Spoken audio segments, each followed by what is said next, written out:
Hey everyone, if you're loving this inspiring tale of hidden success and family revelations, hit that subscribe button on my channel right now for more stories that hit home. Let's dive in. The grand lobby of the Marriott hummed with excitement as our big Martinez clan assembled for my cousin Rachel's wedding celebration. Spanning 3 generations, we Martinez's overflowed the sophisticated room. All decked out in their sharpest outfits, they buzzed with anticipation for those flawless group snapshots. I lingered on the outskirts in my plain black gown, observing as my kin sorted themselves according to some unspoken pecking order that always escaped me. The high achievers claimed the spotlight up front. Uncle Roberto and his thriving construction firm, Cousin David with his booming property ventures, Aunt Carmen who'd wed a top doctor. All right, folks, time for some great group shots before we enter the party, my mom declared, orchestrating things like a pro shutterbug. I shuffled to the rear, my go-to spot in these shots. Not from timidity, but from years of realizing my vibe clashed with the family's polished image. Luna, exit the frame, Mom ordered, eyes fixed ahead. You'll mess it up. Her words slammed into me like a gut punch. I'd endured tweaks of this my whole life. Overly lanky, overly grave, mismatched outfit, mismatched look. There was forever an excuse why I didn't align with their idealized family portrait. Mom, I'm in this family just like everyone, I murmured. Sure, Mija, she shot back with strained tolerance. But this is for Rachel's keepsake book. We need to appear polished. Uncle Roberto bobbed his head. Luna, you get it. It's a big deal. I retreated and observed as they formed the ideal lineup. Top performers up front, their stylish kids artfully placed, all beaming with that secure glow of true belonging. Little did they realize I'd just come back from New York after 3 intense days posing for Business Journal's yearly CEO spotlight. They had no clue the issue showcasing my portrait and firm profile was likely hitting shelves nationwide. They had no clue, and that ignorance was on the verge of flipping their world. As I hovered beyond their impeccable family tableau, I pondered my status as the clan's outcast. While relatives chased classic routes, weddings, kids, standard jobs, I devoted 8 years to launching a tech venture from my garage. Data flow solutions began as a basic concept, aiding mom-and-pop shops in handling stock and client info smoother. Grinding through 18-hour shifts on instant noodles, I crafted tools to optimize workflows for eateries, shops, and service outfits. My kin observed this saga with bewilderment and worry. Quitting my grad studies for the startup left them stunned. Downsizing to a tiny flat for cost-cutting convinced them I was sinking. Skipping reunions and bashes for coding marathons branded me reclusive and reckless. Luna's in a weird spell, Mom would explain to others. She'll wise up soon. But it wasn't a spell. I was forging something remarkable. 3 years back, Dataflow snagged a deal with a huge diner network. 2 years on, we went global. Last year, we hit the stock market with a price tag crowning me among the youngest women helming tech giants. They remained clueless since they'd quit inquiring about my gig ages ago. When chats veered to jobs and wins, spotlights hit David's property flips or Carmen's spouse's clinic. My tech outfit got shrugged off as tinkering with gadgets. Land a proper gig, it'd suit you, Dad advised at last Christmas feast. Hobbies don't last. That hobby raked in $847 million last fiscal year. Now, in the lobby, eyeing my folks framing shots that intentionally sidelined me, that old ache of inadequacy resurfaced. Yet this gathering differed from past ones. I held a secret they lacked. The build-up. Post-snapshots, we filed into the banquet space, where circular setups glowed with blooms and flickers. I ended up at table 12, distant from the bridal party's prime spot. My companions, far-flung kin and vague acquaintances. Banter stuck to harmless ground. The stunning spot, Rachel's gown, the meal's caliber. Nobody probed my career or days, the usual tactic for the family's oddball. Over the meal, I eyed the main table with my parents and their sibs, all boasting kids' feats with clear delight. David's fresh property project, Carmen's girls' med school nod, Roberto's boys' engineering bump. And Luna. Aunt Rosa chimed in during a pause. Oh, Luna's at her tech dabble. Mom dismissed with a flick. Super self-reliant. her tone painted self-reliant as a defect, not a virtue. Uncle Roberto chimed. Still unattached? She's 31, right? 32, Dad fixed. Yup, Solo. All work, no hubby hunt. Tough break, Roberto pressed. Ladies crave steadiness. Can't apartment hop and gadget around eternally. I slipped away to the terrace outside, craving fresh air to unpack the routine irritation. Beneath, city glows sparkled, including my HQ's lit emblem blocks away. My cell vibrated, assistant's note. Kudos on the journal front page, viral online. Calls pouring in for chats. I grinned, foreseeing tomorrow's media storm and keynote invites. Tech circles hailed our data tweaks and my helm.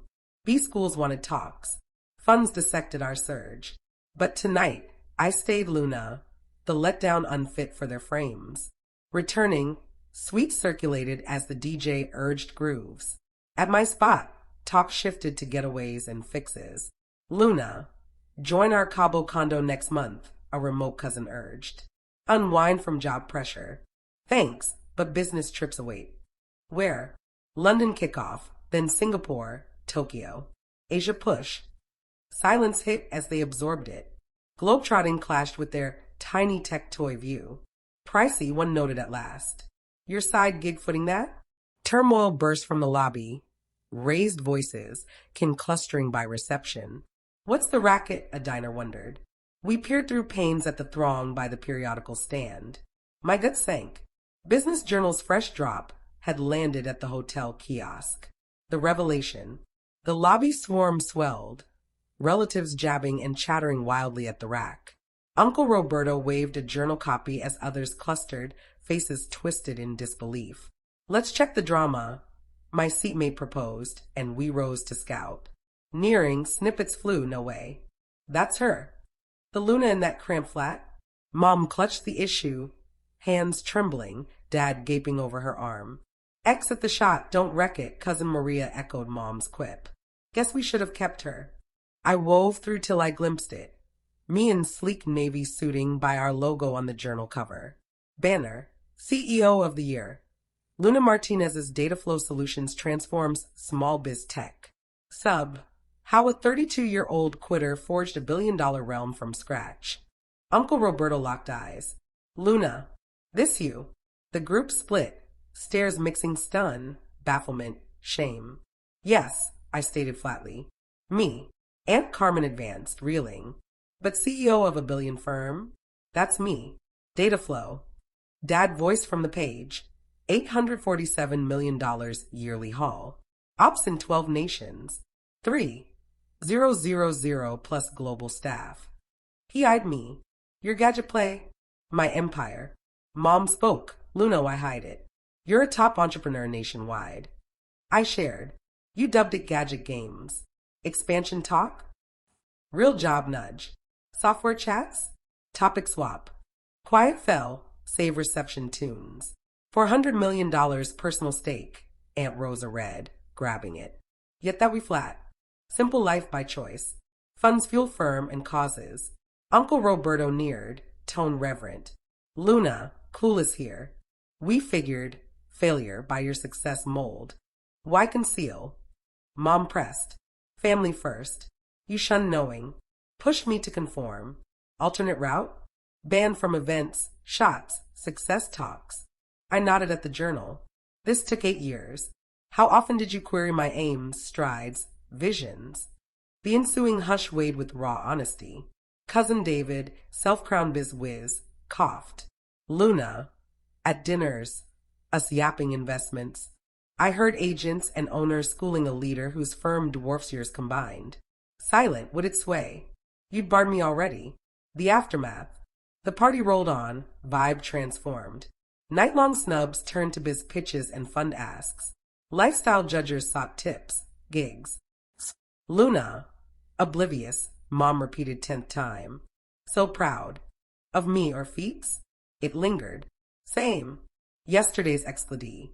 Just your wealth intel shifted. Dad neared with circulated journal. Luna, you're giving $50 million to Kid Ed for underserved shots, worker tech shifts. Why silent? You belittled it. Staff hires? Temp help. Growth? Freelance clients. The shooter neared. Saw the mag CEO shots? Irony stung. Nah, photos plenty. Weeks later, ties mended on new footing. Respect flowed. Tied to cash clout, not core shift. Uncle Roberto pitched properties. David eyed collabs. Carmen offered staff docs. All crave my orbit post-scale grasp. But bond scarred forever. Their affection hinged on grasping my wins. Mismatch meant erasure. Cover restored sight, exposing shallow backing. 6 months on, next meet. Me front and center in snaps, voice golden deals, feats flaunted. Yet I recalled lobby snub, the unfit woman now cover star. Their ruined pick, journal CEO honoree. That payback topped any pick. Cover flipped all, but not as Ken hoped. As they vied for my tail's edge, I stunned. Martinez Tech Ed Fund, backing code camps, startup paths for girls like mine. Families blind to daughters' drives. Debut scholars, teen nudged to nursing over code. Mom deemed too aged for tech. Launch talk, back potential sans path grasp. Crowd, VCs, tech bosses, officials, plus family. Parents front, absorbing risks of tight success views, backing unfamiliar quests. Loved ones miss potential mismatch to theirs. Dreams stay real. Post-talk, mom teared. Luna, sorry unseen true you. You saw your expected. That's the snag. Ties bloomed via work. They valued grit, sight, self, not ledger. I forgave prior blind